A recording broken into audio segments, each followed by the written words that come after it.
Good afternoon, everyone. Welcome to Queen Shares this beautiful afternoon. My name is Joanna Trelove, and I'm your Miss Woman United States. So grateful to be here with someone that just has a heart of gold.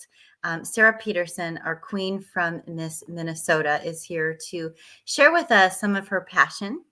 And boy, as you can see by that wall just behind her, she's got a few. And I'm so excited for her to share what each and every one of those awards and accolades mean, because they have so much to tell about her heart and why her platform has become a purpose because of something that truly has unfolded from her life. Sara, thank you so much for hanging out with me today. I can't wait to chat it up with you. How are you today? I'm great. Thank you for having me. How are you today? Not bad, not bad. Every day that the sun is shining, I feel a little more grateful. I'm reading this book called The Alchemist. Have you read it? I'm not.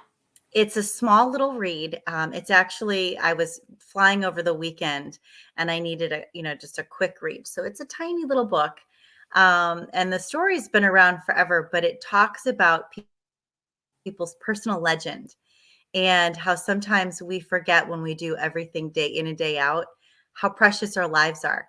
And if we could just start the day by recognizing when the sun is shining, we are blessed.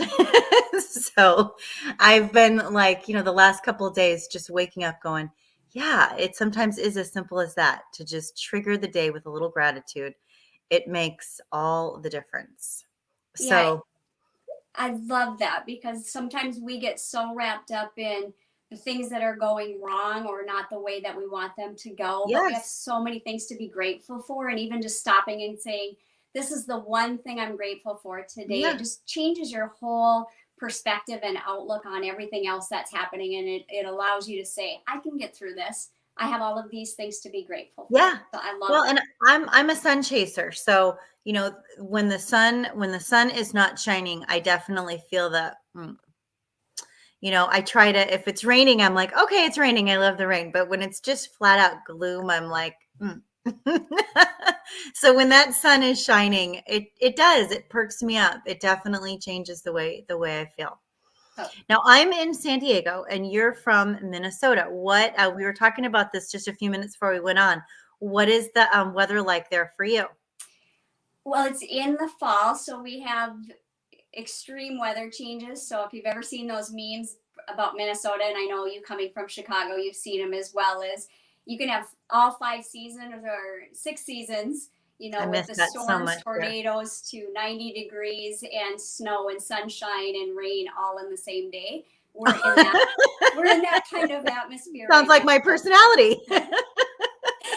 You go to work and it's like hanging right at 40 degrees, so you wear a coat, and then at the end of the day when you leave work it's 90 degrees, so you forget your coat at work, and like I was talking to you before, end up with like 5 coats at work because you forget that you Yeah. needed one in the morning. So So are you cold there right now or we're right in the 70s, so for oh, us, perfect. no, but Yeah.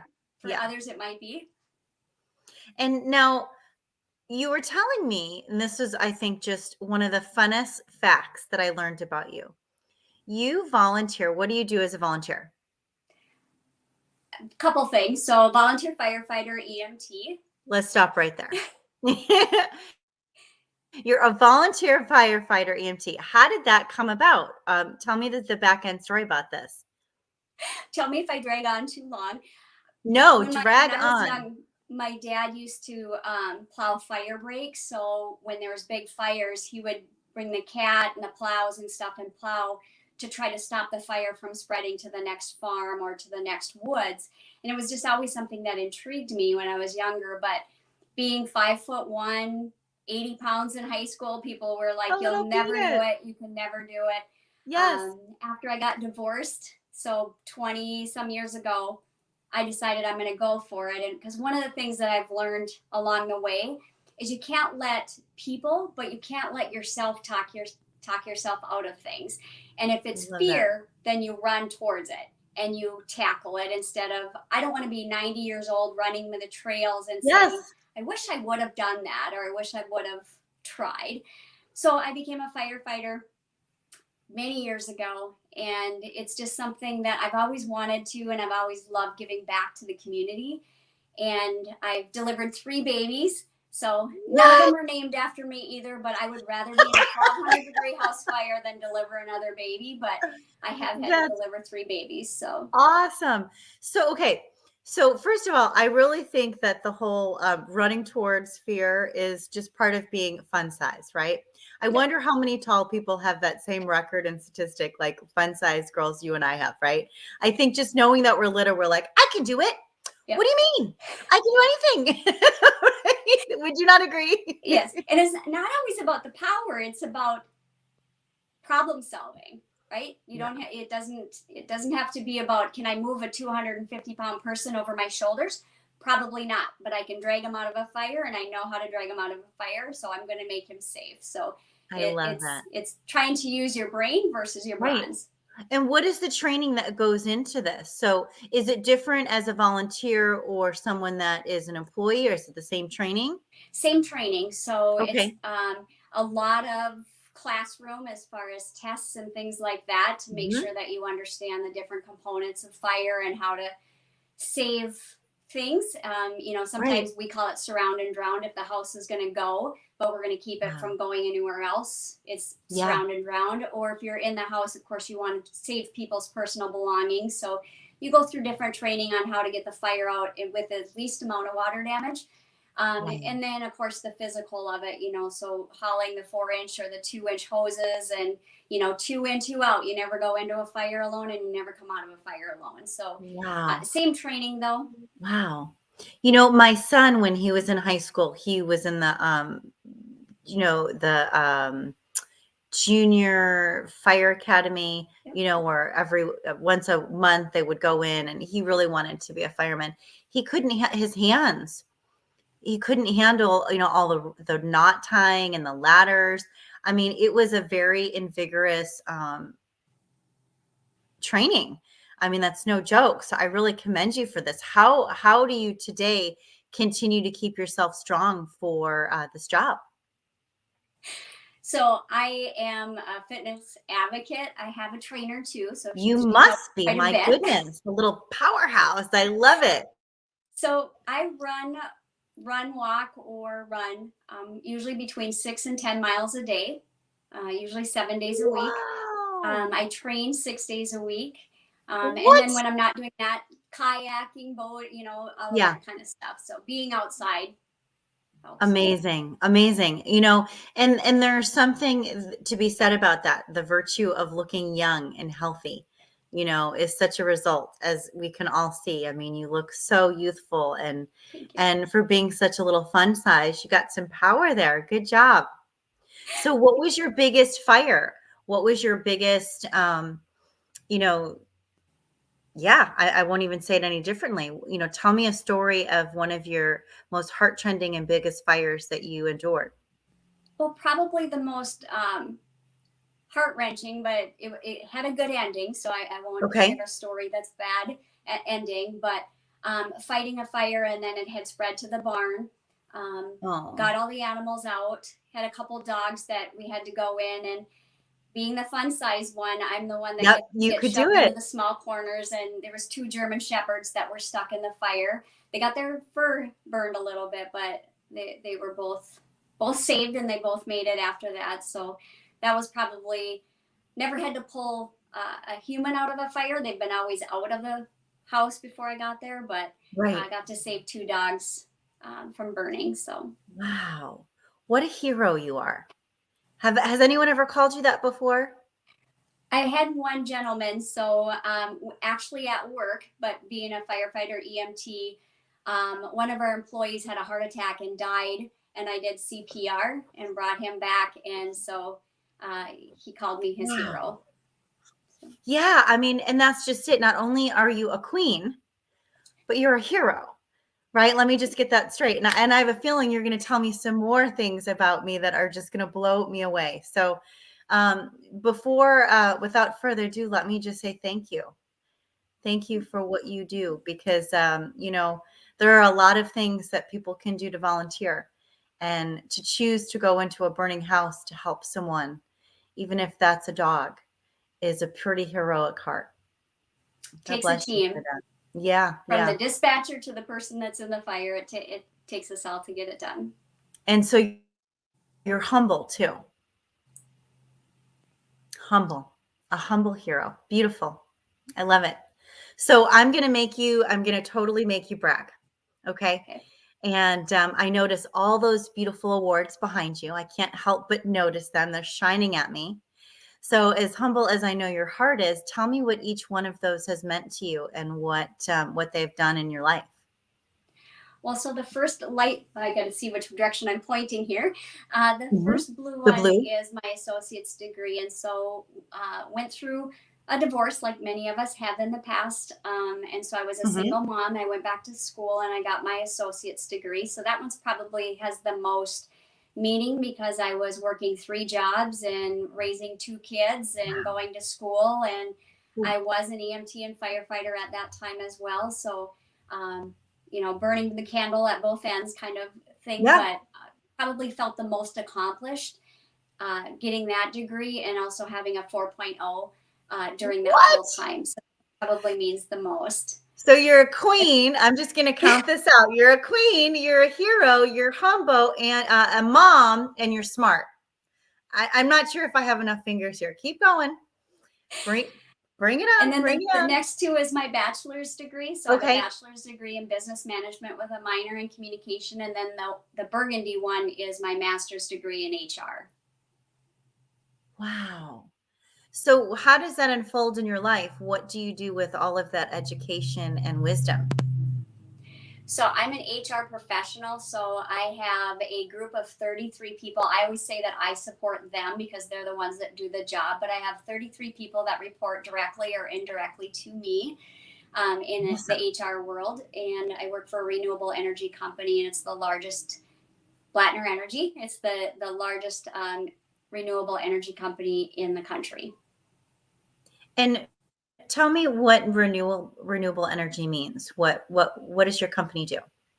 So we're the contractors that build all of the wind and solar farms, or not all of them, but a lot of wind and solar farms. Since we are the largest, it's probably the majority of them That's a pretty big across deal. the country. Yeah. A lot in California. So any of those Yes. solar farms and wind farms Yep. that you see, probably us. Yep.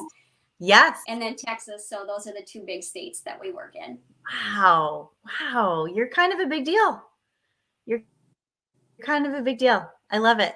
So as you are moving through your life as this beautiful, humble hero that is powerful and mighty, packed into this little less than 5'2" peanut shape, right?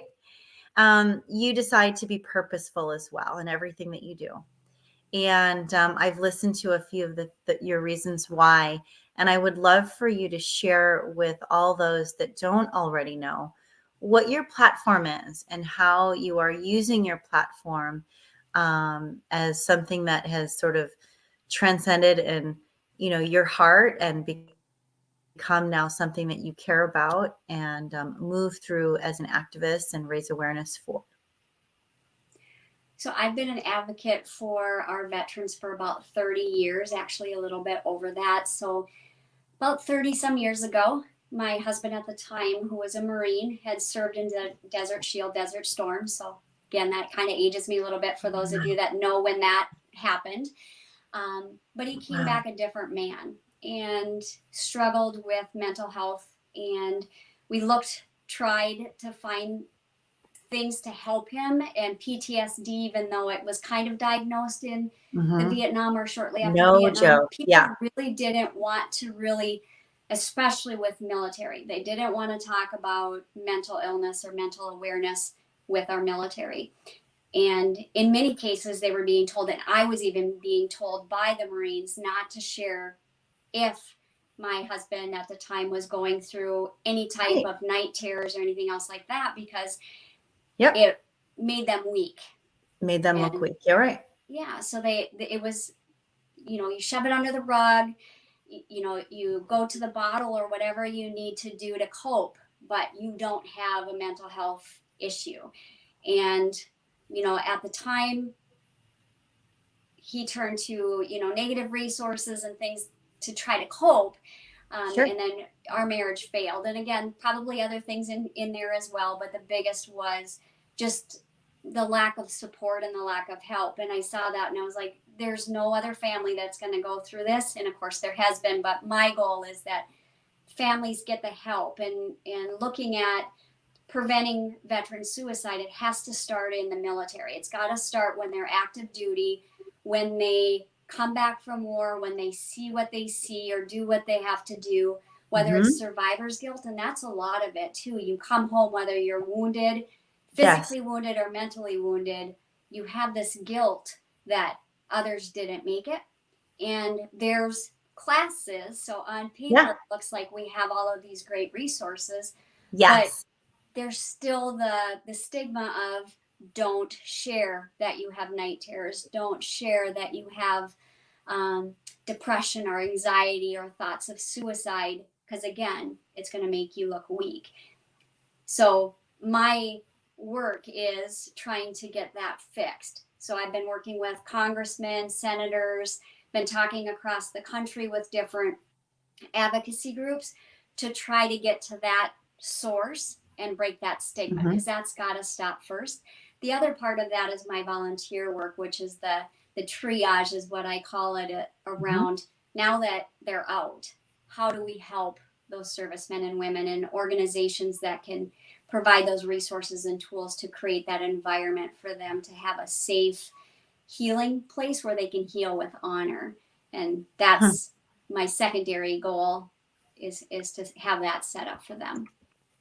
And what is the plan? What are your thoughts on how that can be executed?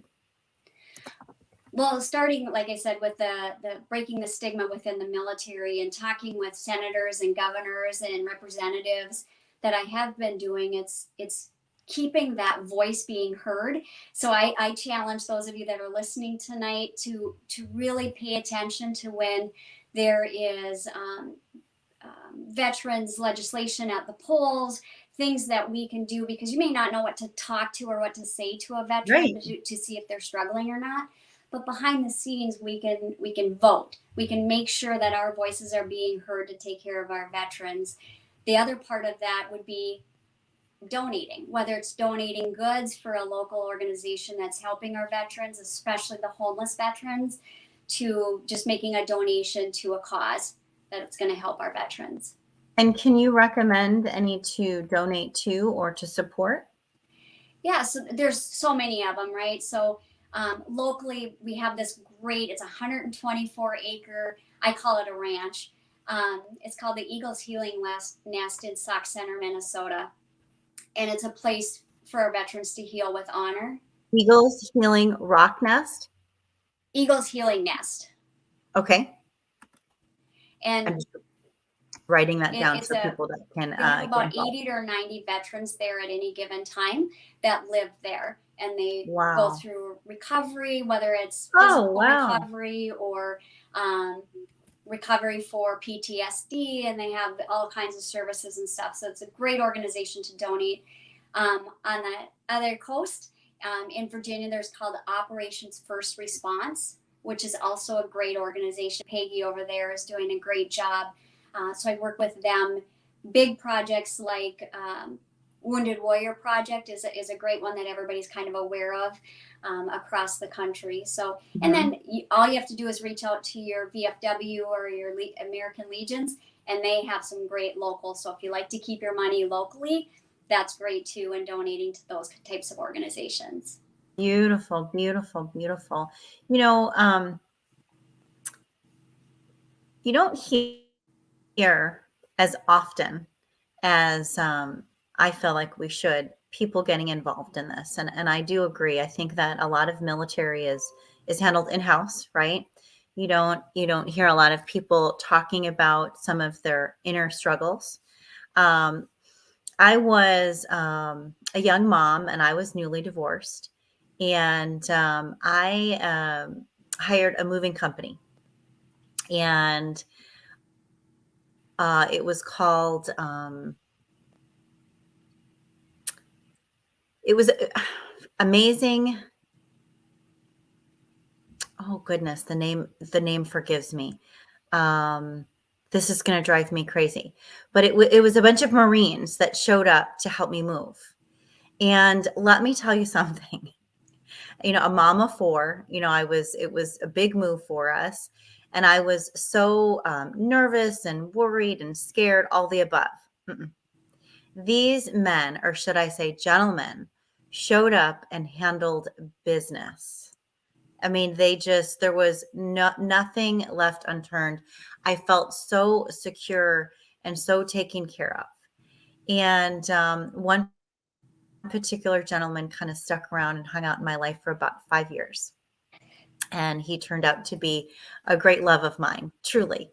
And I just, of all the people in my life, that have moved through the different seasons in my life, I will never forget his golden heart, because he was one of the most noble men I had ever experienced in my life.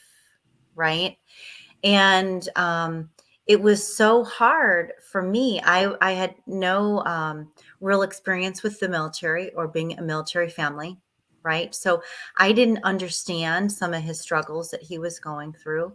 And he had severe PTSD. And when you say things like, night tremors, oh my God.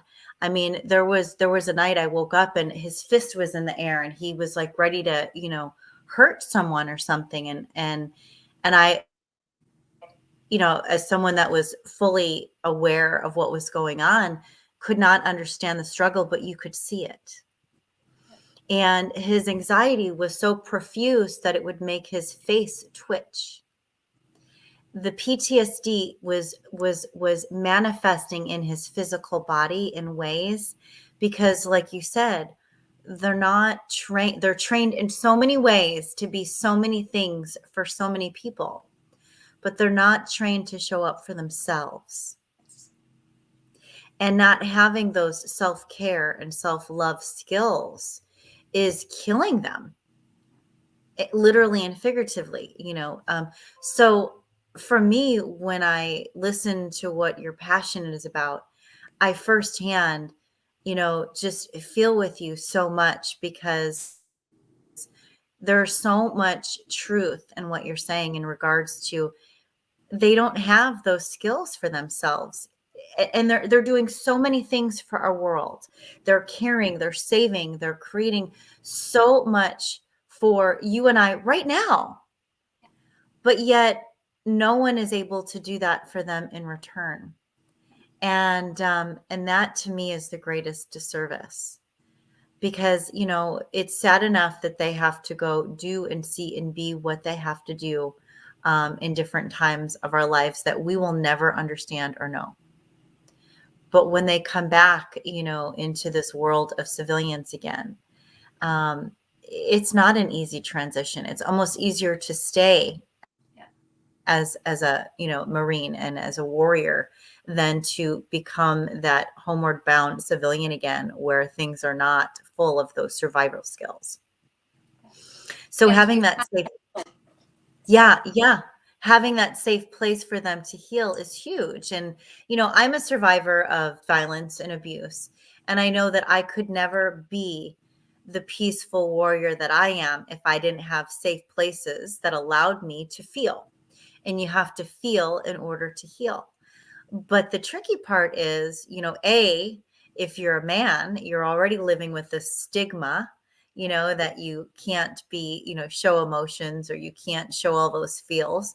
And if you're a woman, it's not, there's controversy of playing both parts, right?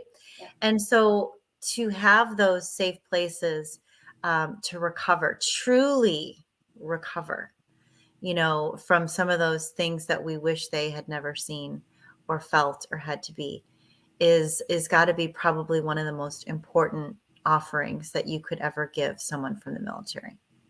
Yes. Yeah, and So, allowing them to be human. And I think that's kind of on their part as well. Like you were saying, that they built up these warriors to go out right. and go to battle. But then how do I transition back and the civilian life, like you were saying, and I wasn't in the military either, is we don't know what they went Right. through. Like we weren't Yeah. physically there, and in the military, at least they have that buddy, that brother, sisterhood that experience that same thing, and all of a sudden they go from San Diego, California, which was their base, and they go back home, and they don't have any other military, you know, personnel around them, and now they're feeling isolated and alone. And also, I can't share because it makes me not strong, or I'm being told that I shouldn't be sharing that. And then, as civilians, what do we think about when we think about military personnel that are struggling with PTSD? Do Oh we automatically, gosh. oh, are they dangerous? Are they going to hurt people? Are they, we have this different reaction than somebody like you and I saying, hey, I'm struggling with, this, or what I saw in this car accident. But as soon as you say they're military, then it's almost like we don't want to There's an treat them as expectation. human being. Yeah, there's Yeah. that expectation. Yeah. And the reality is, when someone's been through something traumatic like war, right? And I'm not sure that I even have the right to even speak upon this, because I don't have those experiences. But from my, humble experiences of trauma, when you're letting that, and again, violence, is horrific. And we tend to hide it because there's shame there, there's guilt there. And we don't want anyone to know what we've been through. Why?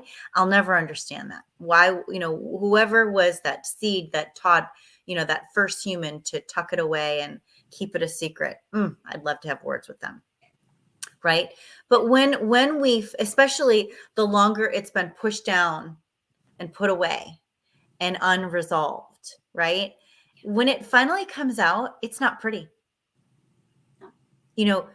Emotion and trauma, it comes out ragefully sometimes. It doesn't mean that you're a rager. It doesn't mean that you are what you're letting out. It just means that that's how much it's been feeling inside of us. And so I can only imagine, I sadly had the eyes that witnessed a few mental breakdowns with my dear friend. And it took so much courage to let all that energy out.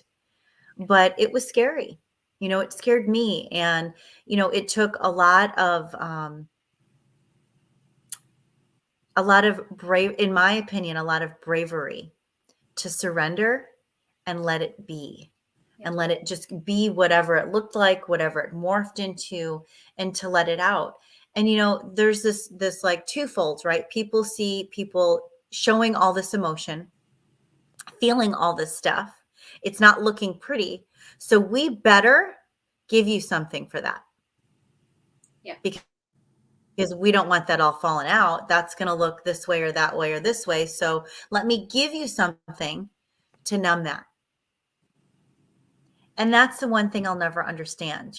There's a lot of, in my opinion, prescriptions that are being given out like candy for free, but they're not giving the mental services to help that.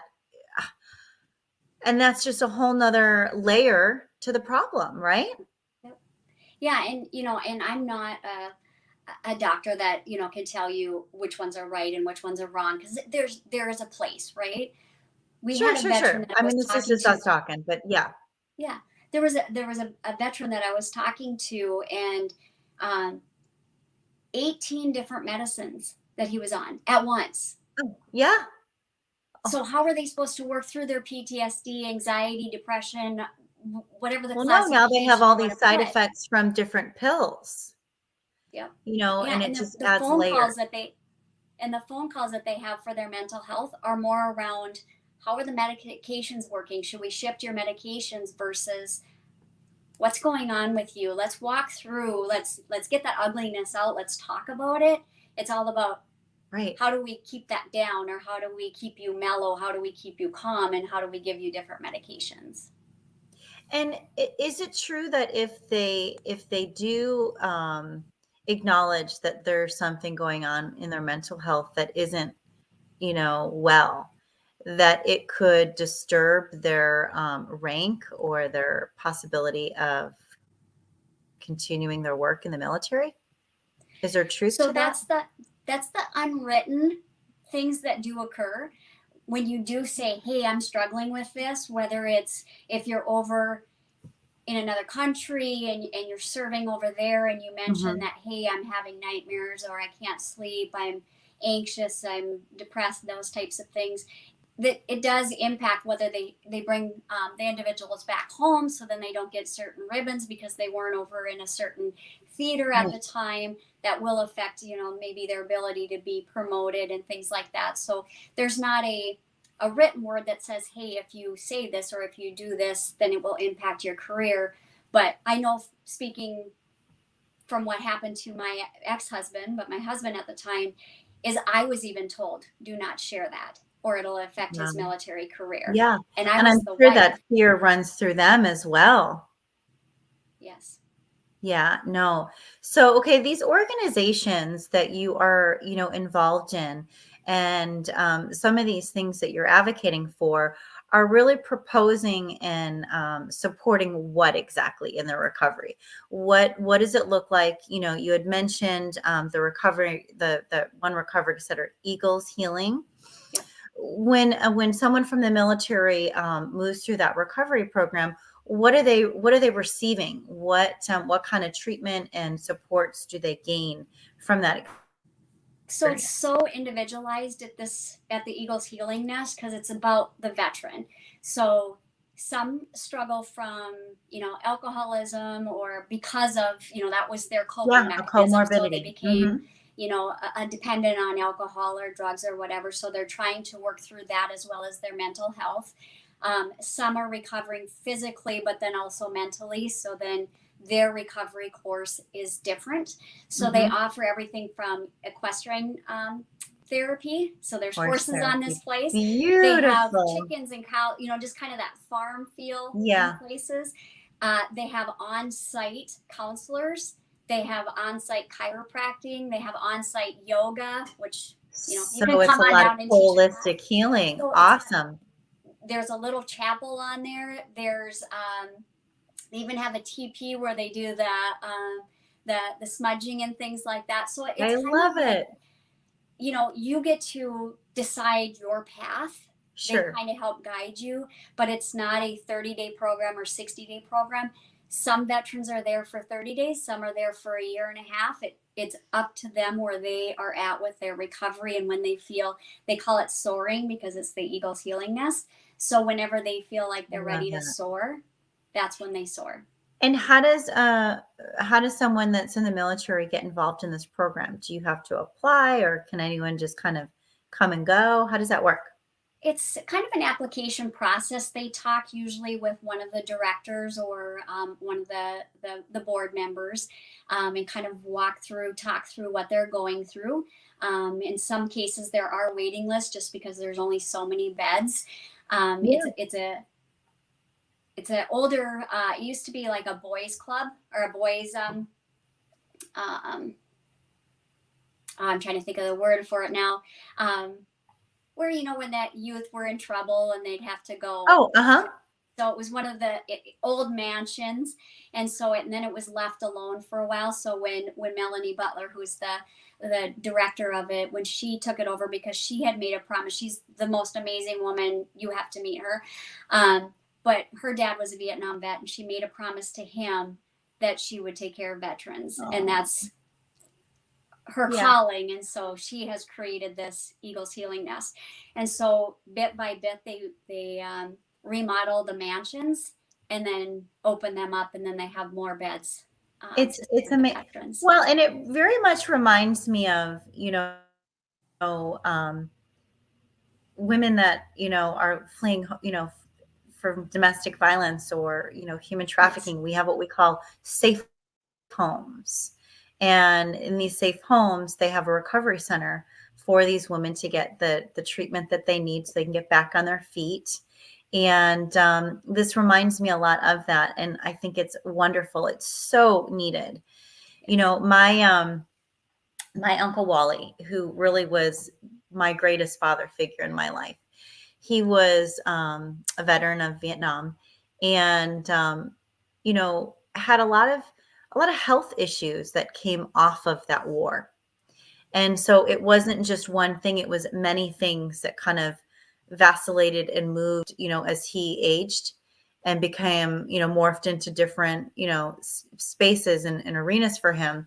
And I remember sitting with him once, and we were in my yard, and he has two beautiful little girls. Now they're young ladies.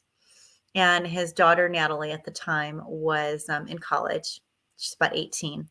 And I said, Uncle, are you so proud of her? And he said, yeah. He said, when I was 18, they gave me a gun and a dog. And they told me to go lead through a forest.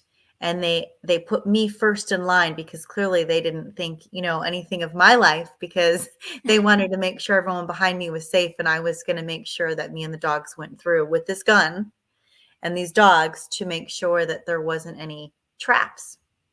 That was me at 18.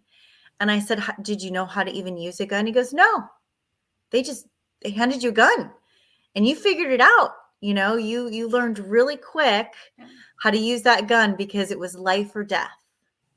So when I look at my daughter's life, who is in college and living this beautiful life and getting an education, and she has all of this freedom, all of these choices, I sit back and I feel so proud that she's able to receive that. And, just sit with that story for a second, right?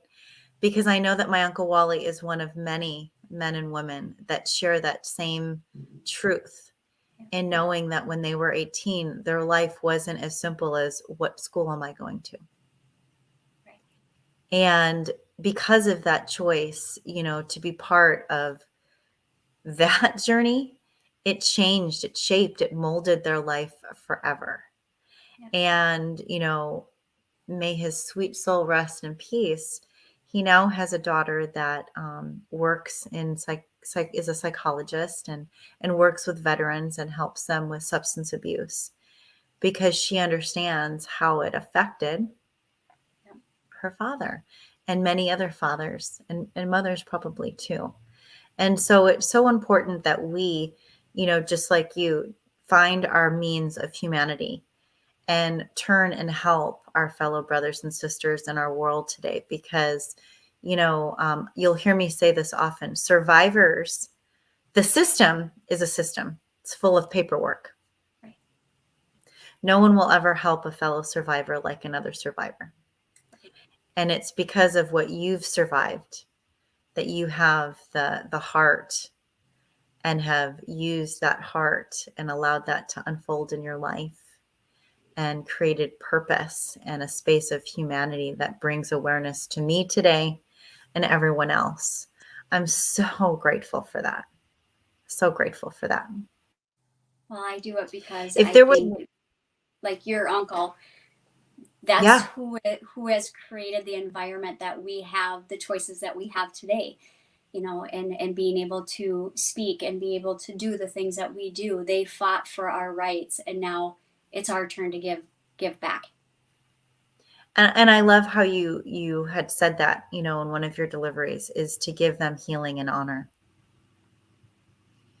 If you had, your greatest desires granted here, and you could really be a prophecy in this journey for our future, for our veterans and for our military that are healing, what would that look like? What would you wish for? What would you want to see? The biggest thing I would want to see is having accountability in the military, and I'm not meaning it in a negative way, but just that it's okay. Mental health is, I can't compare it 100% to breaking your arm, but if you broke your arm, you're going to go in to see a doctor to get it fixed, and so it doesn't heal incorrectly or heal at all. Right. Where our mental health is that same way, and allowing when our servicemen and women are starting to feel that on the front side, saying it's okay, let's go have a conversation, let's talk through it, let's work through it, because in most cases it probably wouldn't become the bigger issue, because like you said, it continues to eat at you, and you push it it takes on further and different further shapes. down, and and then it just keeps it keeps growing, and then you send them back out, to fight again or to do whatever they need to do again. So then they're seeing more and doing more, but they don't have this release to say, hey, that was horrible. That was hard to work through. And, one of the things that has saved me, and I can say that I probably suffer from PTSD from the fire department, and the things that I had to see and I had to do are horrible. They're horrific. And sometimes you don't remember them when you're doing it because it's so you're quick. You're trained responding. to do this. Right. But I also know that, like on the ambulance, when we had a horrible scene, we were allowed. We met, we talked, and it wasn't just on paper that said, hey, this resource is for you. The resource was for you, and you didn't feel bad. My fellow firefighters, male and female, would sit down and talk about what we just went through and kind of work through it. And that's not to say that it's not going to come up again, because I will see a certain car, or I'll have a certain smell, and even 15 years after that horrible accident that I had to help at, it comes back, but I know how to work through it. And that's what I want our military men and women to be able to do, is it'll never go 100% away, but how you can work through it, and how you understand, and how you can become the person that you want to be, or back to the person that you were, because the situation doesn't become you. Your diagnosis is not you. This is what's happening right now, and we need to work through it. So my dream would be that would occur during the military. Then we probably wouldn't need as many organizations, that triage part of it, because they would have that opportunity. So it's part of what they're learning when they're in their boot camp and in all their training. Wow, that could be amazing. And that's just it. Healing it's not like you just go heal and then poof, bippity boppity boo, healed, you're done. No, it's a daily practice. Like you said, there will be things that will trigger you. And with PTSD, there's lots of little pressure points and trigger buttons that come up: a smell, a car, a voice, a sound, something familiar, and it will take you back. And even, a dream, a nightmare, can be subtle in your subconscious. And being able to release that and heal is so important. And I'd only imagine, just like these men and women are learning different techniques for survival, to have that mental health uplift, that mental health fitness inside their toolbox would be so valuable. I would love to see you develop one. That would be an incredible thing for you to do. I bet you could do it. That is in my plan. Yeah, I bet it is. I bet it is. So what would be those tools inside that toolbox? Give me like 3 tools that you would want to see inside the toolbox.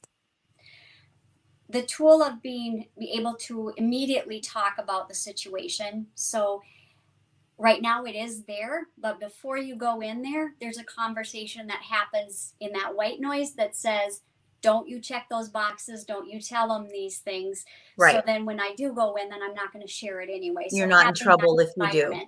Yep, that safe environment to share that. And then also sharing with the leadership, and having the leadership accountable to that. Mental health is just like breaking an arm. If your military man or woman got injured in the field, you would take them to a doctor, or you would have the medic come.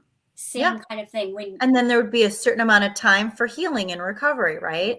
Yep. And then just the awareness. What should I be looking for? If somebody's personality starts shifting, or they start talking differently, or, pacing or not sleeping, what am I looking for? Because again, I'm in a war environment potentially. Things are going to change, but what's out of the norm even for that? So then I can help, whether I'm a peer-to-peer, or like you said, that's the most impactful, is another survivor to another survivor. And it's the same in the military, that vet to vet, or that peer-to-peer. That sponsorship, having that with each other. Yes. Yeah. Well, and, I've always said, with mental health, it's like, okay, if you had a broken arm, right? People would say, oh, you have a broken arm. Let me help you. Do you need anything? Can I help you? Oh, that's going to take, 3 to 6 weeks to heal. So keep it elevated. Do this, do that, right? But with mental health, you can't really see if someone is challenged. You can't really see. I mean, there are signs, but for the most part, Yeah. it's an invisible space that we're unaware of. And people, I always say, are kind of walking around in their own shocks, Yeah. responding off of each other's shocks. And, it's not as if we're going to wear a t-shirt that says, I have PTSD, or I'm sad today, or I Yep. need support, or be nice to me. I had nightmares last night. We don't walk around with these little signs saying what it is we need. But boy, wouldn't that be lovely? It's just not that simple. But I agree. It's so important that we give the same space of support and compassion and acknowledgement to mental health as if it was a physical impediment. It's so needed. Thank you so much for bringing that just to a head, right? Because when now it's at the surface, it's no longer drawn in, and people can go, oh, and think about that and feel that, and potentially do something about that. And so I would just love us to just take a moment and create a little blessing, a little moment of light to surround some of our beautiful, beautiful warriors of life, including you, and just embellish them with a little love and a little light. Would you lead us in that? Sure. All right. I just want to know that everybody here that's with us today, I want to share with you to keep in your heart our veterans, whether you know veterans personally, family, friends, people that are maybe co-workers, to allow them to be human, support them, guide them. For the veterans out there, they matter, and letting them know that it's not a weakness. It's not something to be ashamed of. It's something that to talk about, and that you're not alone. We all are here for you, and I do I6. I got your 6. Absolutely. And with that being said, to just say thank you so much for all that you do. Our military is not forgotten. And sometimes we cannot see what is happening when you go to battle. But there are moments so true and so authentic like these that remind us that, as we move through life in each of our day, and we recognize our own selves, it's important to recognize the honor and value of those unseen in our world, and to recognize how important it is to heal. Because when we heal and we release some of those things that weigh us down, we have more ability to fill back up with things that strengthen us and give us that lightness. And so I really want to support, all of us in this world to do the inner work to heal, especially those in our military, and with grace and gratitude to just say thank you so much, and to send light and love around each and every one of our families that are supported by our military each and every day. Thank you so very much, Miss Sara Peterson, for being such a humble, heroic hero in our lives, and doing all that you do. There are some people that come into our world big, right? And have so much to say in such big ways. They're very loud. And then there's other very quiet, gentle souls, just like you, who are doing the work with such grace. And I just want to say I see you. And I really, really appreciate you, from one mom to the next. Thank you. Thank you Thank for you. having me. Absolutely. Well, this is another beautiful share, beautiful queen share today. And I feel like I could talk with you forever. I'm so grateful our worlds have collided, And I so thank you for all that you do. From San Diego to Minnesota, I'm Miss Joanna Trelev, your Miss Woman United States, and you are? Sara Peterson, Ms. Woman, Minnesota. And we want to say thank you. Have a beautiful and blessed day, everyone. Take care. Until next time. Bye.